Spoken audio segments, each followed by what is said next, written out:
Good morning, student of class 10th. Last class, we start the chapter How do organisms reproduce, in which we discuss the sexual reproduction in animal. And before we start the topic today, we must revise the previous topic that we call fertilization.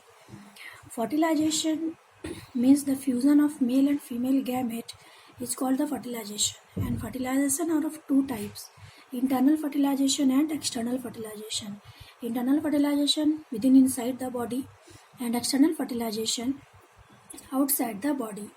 And the examples of external fertilizations are the amphibia, frog, toad, fish, etc. And the internal fertilization, human being, birds, reptiles, etc. And from today, we discuss the advantages of sexual reproduction. And we know that sexual reproduction leads to greater variety in population. Sexual reproduction जो होता है वो human greater variety को generate करने में help करता है. Sexual reproduction play an important role in the origin of new species. Sexual reproduction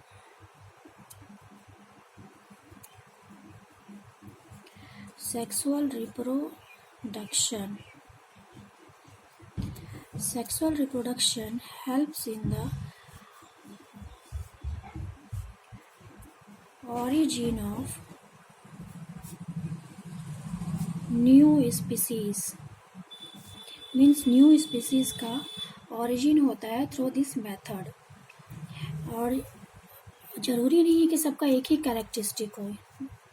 having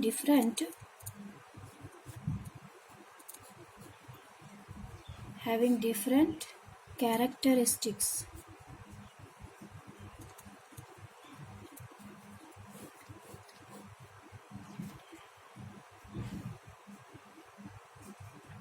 Each gamete means male gamete and female gamete that we called sperm and ovum.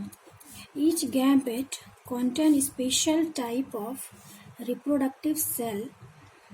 Each gamete, a special type of cell called reproductive cells, contain half the amount of DNA as compared to normal body of an organism. We know that there are 23 pair of chromosomes in the human body. 23 pair of chromosomes in the human body, in which 22 plus 1 इस form में रहता है chromosome. Means 22 plus 1 के form में, जिसमें 22 जो होता है उसको ऑटोजोम कहते हैं, और जो 1 पेयर है इसको कहते हैं सेक्स क्रोमोसोम.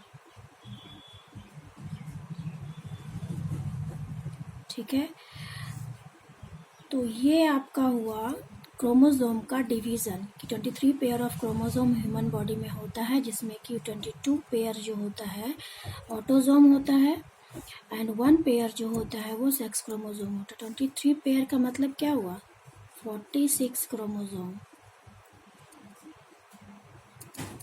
ठीक है, तो अब देखिए 1 पेयर ऑफ क्रोमोसोम किस में गया? सेक्स क्रोमोसोम में. और इसी में होता है डीएनए. जो मैंने 9th क्लास में बताया था, डीऑक्सी राइबो न्यूक्लिक एसिड. ये डीएनए जो है वो जेनेटिक मटेरियल कैरी करता है. ये जेनेटिक मटेरियल है. सो the gamete of a special type of cell called reproductive cell, which contain only half the amount of DNA or half the number of chromosomes as compared to the normal cell of the body.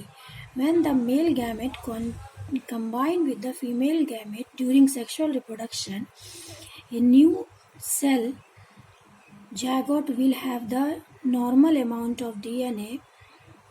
For example, if human sperm has 23 chromosome and a human egg is 23 chromosome, when the sperm and egg fuse together during the fertilization, then the zygote formed will be 23 plus 23 means 46 chromosome.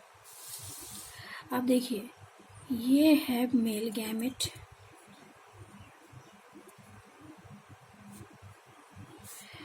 ये female gamete.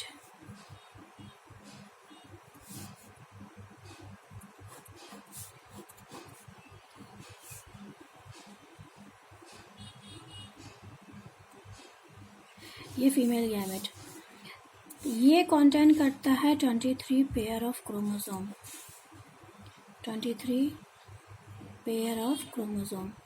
लेकिन जब ये fuse करता है, 23 pair मतलब 46, लेकिन जब ये फ्यूज़ करता है तो ये अपना 23 क्रोमोसोम देता है और ये अपना 23 क्रोमोसोम देता है, दोनों मिल के बनता है 46।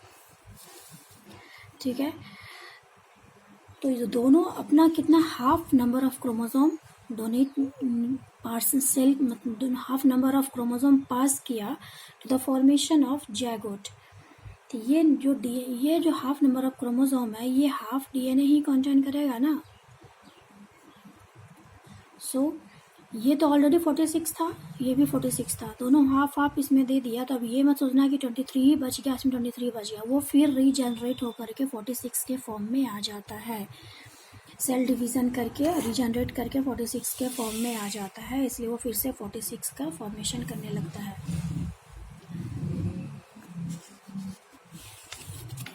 अब देखते हैं how sexual reproduction in animal takes place. How sexual reproduction in animal takes place। अब वो हम लोग लास्ट क्लास में ही देख चुके थे, male parent produce male gamete. Male parent जो थे वो प्रोड्यूस कर रहे थे मेल गैमेट्स और mail sex cells that we called sperm, and female gamete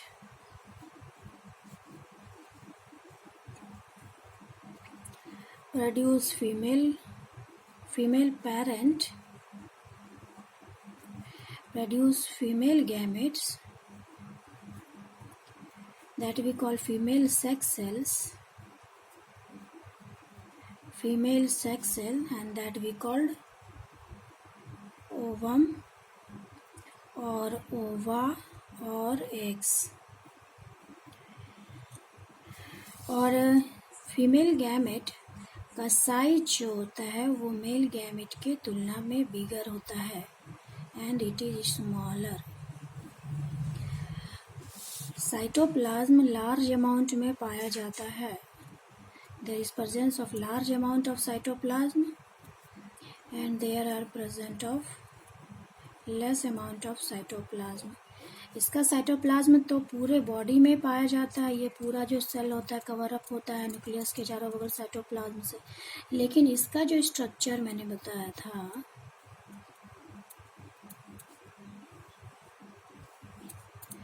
ये सिर्फ इसके हेड पार्ट में ही ना होता है, हेड पार्ट में ही थोड़ा सा अमाउंट में साइटोप्लाज्म पाया जाता है, बाकी मिडिल पीस और टेल में साइटोप्लाज्म नहीं पाया जाता है।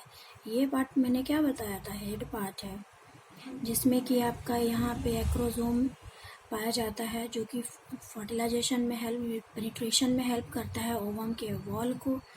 ये एक्रोसोम में एक एंजाइम पाया जाता है दैट वी कॉल्ड हायालुरोनिडेज, वो एंजाइम इस वॉल को पेनिट्रेट करने में हेल्प करता है। ये मिडिल पीस है जो कि माइटोकॉन्ड्रिया कंटेन करता है, मिडिल पीस क्या कंटेन करता है, माइटोकॉन्ड्रिया कंटेन करता है जो कि स्पर्म को एनर्जी प्रोवाइड करता है मूवमेंट करने में, तो जब ये मूवमेंट करने के दौरान इसको फ्लोटिंग नहीं होगा तो ये ओवम तक कैसे पहुँचेगा, इसीलिए माइटोकॉन्ड्रिया उसको एनर्जी प्रोवाइड करता है मूवमेंट में। उसके बाद ये टेल पार्ट है जो ऐसे ऐसे हिलते हिलते आगे उसको स्पीड प्रोवाइड करता है। तो ये मेन फंक्शन हो गया। तो ये होता कैसे, when sperm enters into the ovum and fuse with it to form a new cell zygote, this process is called fertilization। यही स्पर्म जब ओवम को फर्टिलाइज करने के लिए इसके डायरेक्शन में आएगा, इसके आउटर लेयर को ब्रेक करके इनवर्ड में जा कर के न्यूक्लियस से n+n 2n बनाएगा। अब ये पूछो n+n क्या है। Ovum contain n number of chromosome means 23 number of chromosome, and sperm also contain n number of chromosome. This n is called 23 and this n is also called 23. These both 23 chromosome combine together to form 43 chromosome। तो यही जो n number of chromosome, ये n number of chromosome जाके बनता है 2n, मतलब 2 × 23 = 46। तो यही अगर कहीं भी मिलता है कि chromosome male gamete contain n number of chromosome, that n is what? That n is 23 number of chromosome, and this n is also 23 number of chromosome. When these both 23 number of chromosome combine together to form 43 chromosome means 23 pair। तो ये जो process है male gamete का female gamete को फर्टिलाइज करके 2n बनाने का जो प्रोसेस है, दैट वी कॉल्ड फर्टिलाइजेशन।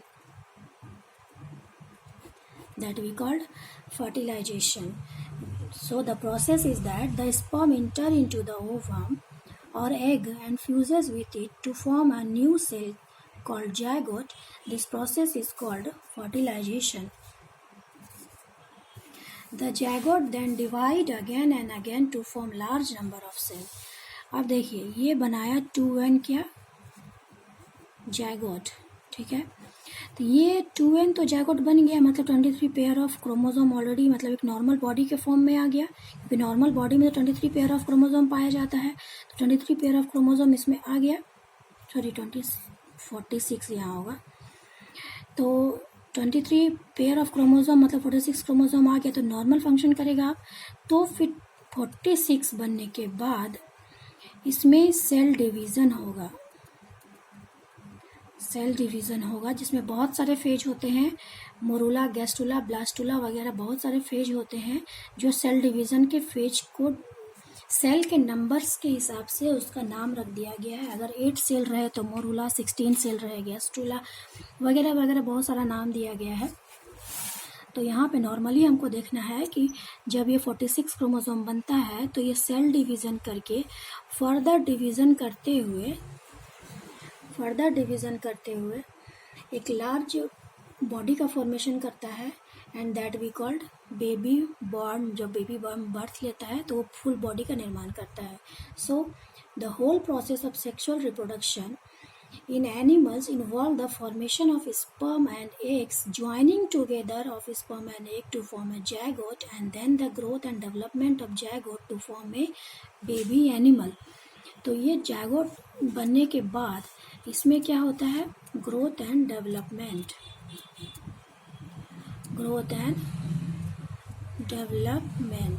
तो ग्रोथ एंड डेवलपमेंट के बाद ये नॉर्मल बेबी के फॉर्म में आता है। तो ये आपका नॉर्मल सा प्रोसेस हुआ फर्टिलाइजेशन। और हम देखते हैं आगे, फर्टिलाइजेशन से पहले ह्यूमन बॉडी को भी तो अपने एक मैच्योर फेज में आना पड़ेगा, इस मेल स्पर्म और ओवम को जनरेट करने वाले फेज में। तो ओवम और स्पर्म को जनरेट करने वाले जो फेज होता है at the particular age that we called puberty, and during this period there is some hormonal changes in the body which involve in the changes of the physical and mental or sexual appearance in the male and female structure। And next class we must discuss this topic of puberty and also start the topic human reproductive system। Thank you for today। Have a good day.